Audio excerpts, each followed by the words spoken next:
O sucesso escolar está diretamente ligado às experiências de letramento das crianças. Mas o que vem a ser letramento?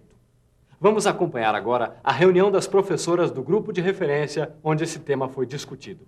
Então, uma das coisas que a gente também gostaria de discutir entre nós, né? O que se fala por letramento? É uma coisa assim que às vezes eu falo letramento e nem sempre o outro entende do mesmo jeito, né? Será que a gente consegue estabelecer uma linguagem única do que é ser letrado, né? Que é uma linguagem que até ficou muito em moda, né? E é uma questão que a gente assim não tem muito claro. Eu não me proponho explicar, eu vou tentar, digamos, espalhar um pouco mais as ideias, né? Esse conceito de letramento é um conceito recente para nós no Brasil, né? Inclusive o termo foi um termo inventado recentemente. Mas, na verdade, essa é uma discussão que tem origem no fato de que, em inglês, você tem um termo que é literacy, que sempre existiu, né? Quer dizer, os povos que falam inglês sempre tiveram um termo que é mais amplo do que a ideia de alfabetização que nós tínhamos.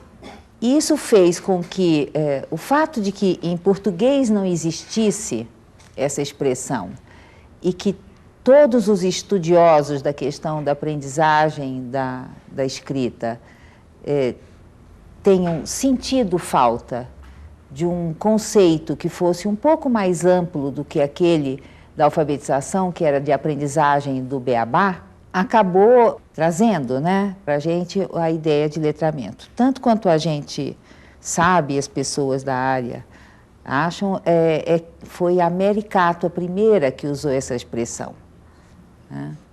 E ela foi buscar numa expressão que está em desuso, né, que era a ideia de que alguém era letrado porque era culto. A palavra letrado, em português, sempre existiu. Não se usava letramento, mas letrado, sim. E letrado estava associado à ideia de alguém educado, culto, né, que tem mente da língua. Então, Thelma, eu gostaria que você colocasse, então, agora, o que é estar alfabetizado?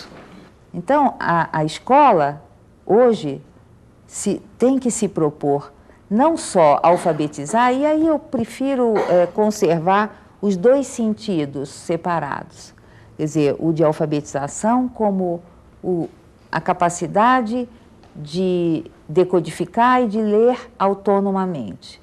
E o letramento como um conjunto muito mais amplo de conhecimentos que permite participar do universo letrado, né? E participar de um mundo que, ao contrário do que se imaginava há 30 anos atrás, é cada vez mais escrito e cada vez mais se precisa ler e escrever bem para poder participar dele. Porque há 30 anos atrás havia pensadores que afirmavam categoricamente que a escrita ia morrer e que o mundo seria o mundo das imagens. 30 anos depois, nós estamos vendo a internet e a escrita sendo fundamental para tudo. Não tem jeito de você viver no mundo hoje, que dirá no mundo de amanhã, sem a escrita. Existe uma competência que há um momento em que as crianças ainda não têm e que, a partir de uma certa cota de trabalho, eles adquirem, que é a capacidade de pegar um texto, olhar as letras e saber o que está escrito nelas. Isso eu prefiro continuar chamando de alfabetização, que é uma parte pequena, mas importante, de um processo muito maior, que é o processo de aprender a língua, né? De aprender, por exemplo, de aprender o que cabe à escola ensinar da língua materna, porque a família, a comunidade ensinam a falar, Mas à escola cabe ensinar todos os outros usos da língua que não são do cotidiano e não são da vida familiar. Então, falar em situações públicas, escrever textos que não são textos de uso doméstico, que são textos que garantem a inserção no mundo externo à família, e aprender a língua, aprender, digamos, as pessoas chamam de norma culta, eu prefiro chamar de a língua das classes dominantes. A língua das classes dominantes é essencial ensinar para todas as crianças, porque ela é um fator poderoso de inclusão e todas as crianças têm o direito a ela. Nós não temos que ensinar as crianças a falar essa língua, mas nós temos a obrigação de ensiná-los a escrever essa língua.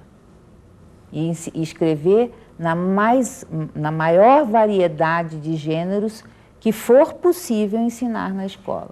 Então, todo o trabalho que a gente tem chamado de letramento é todo esse resto que inclui a alfabetização, mas que é bem mais amplo que ela. O contato frequente com práticas de leitura possibilita que as crianças produzam oralmente a linguagem que se usa para escrever, mesmo antes de estarem alfabetizadas. Vamos acompanhar algumas dessas cenas em sala de aula.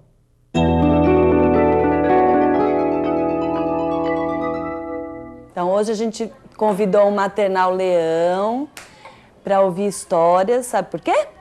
Porque o pré-2000, eles ouvem muita história, eles já sabem contar um montão de histórias, e aí eles resolveram convidar vocês para conhecer as historinhas deles. Vocês gostam de história? Então tá bom, volta lá. As ovelhas subiram, Maria subiu também. Observem que Sharon, apesar de adaptar a história a partir do que conhece de memória, conserva as características da linguagem. As ovelhas subiram, Maria subiu também. As ovelhas desceram, Maria desceu também. Cadê o ratinho que estava aqui? O gato comeu meia dúzia de coisinha que deixa a gente feliz. Queijinho, maionese, beijinho da namorada, joaninha no nariz. Esguicho, cachorro, estrelinha, abraço, bombom, uma rima que deu certo. Hoje, nessa atividade, nós podemos observar que as crianças que não leem convencionalmente, elas podem fazer esse tipo de atividade, porque é um momento que ela pode se apropriar da linguagem que se escreve.